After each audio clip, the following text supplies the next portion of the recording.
Жутту алдын алуу жана мал тоюттун корун камдоо багытында бүткүл дүйнөлүк азык-түлүк программасынын алкагында мына мынтип эмгекчил айылына 40 тонна чөп жана 40 тонна адыра жеми келип түшүрүлүүдө.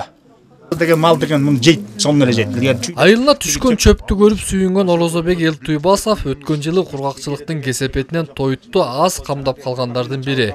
Мындалам анын жыйнаган чөбү күндөн күнгө азайып, бушайманга түшүп турган маалы. Эми ал санаасы артта калды. Себеби ал ортого түшкөн тоют корунан чөп алам деген үмүттө. Мурунку жылдары деген өзүңүздөр көрдүңүз, чөп тоют жок. 800 1000 сомго чейин сатып алчубуз. Арпалар андан кымбат болчу. Анан ушул силер келип жардам берип, ушул чөптү элге берип, ушундай жардам берип атканыңызга силерге рахмат.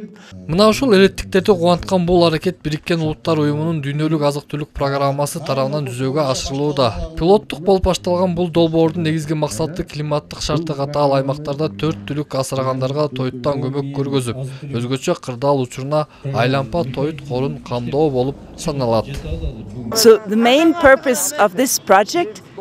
Бул долбоордун негизги максаты жергиликтүү элди климаттын өзгөрүүсүнө туруштук берүүгө көмөк көргөзүү. Ошондой эле биз жергиликтүү эл менен жергиликтүү бийлик ортосунда климаттын өзгөрүшүнө байланыштуу көргөн иш-аракеттерин колдоо кылабыз. Себеби дүйнө жүзүндө климат күн өткөн сайын өзгөрүүдө. Ошондуктан аны алдын алып, ага даяр туруу жеңилирээк болот.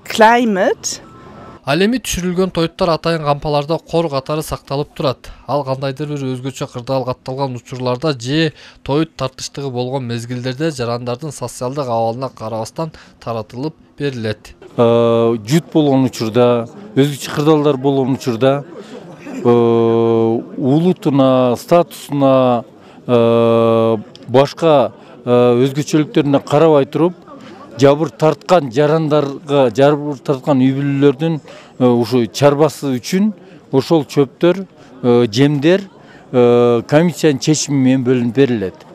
Ошол өзгөчө кырдаалдар учурунда бөлүнүп берилет дагы. Бул жайындасы, күзүндөсү, чөп, жем кеңири учурда, арзан учурда кайра ордун толтуруу милдети менен. Бул долбоор калктын жыштыгы аз болгон мал чарбачылыгы жакшы өнүккөн Нарын жана Ат башы райондорунда жайгашкан алыскы жана тоолуу айылдарда ишке ашырылууда. Себеби буга чейинки жылдарда кар калың түшүп, тоют тартыштыгынан жана анын кору жоктугунан жергиликтүүлөр 4 түлүктөн оңбогондой чыгымга дуушар болушкан.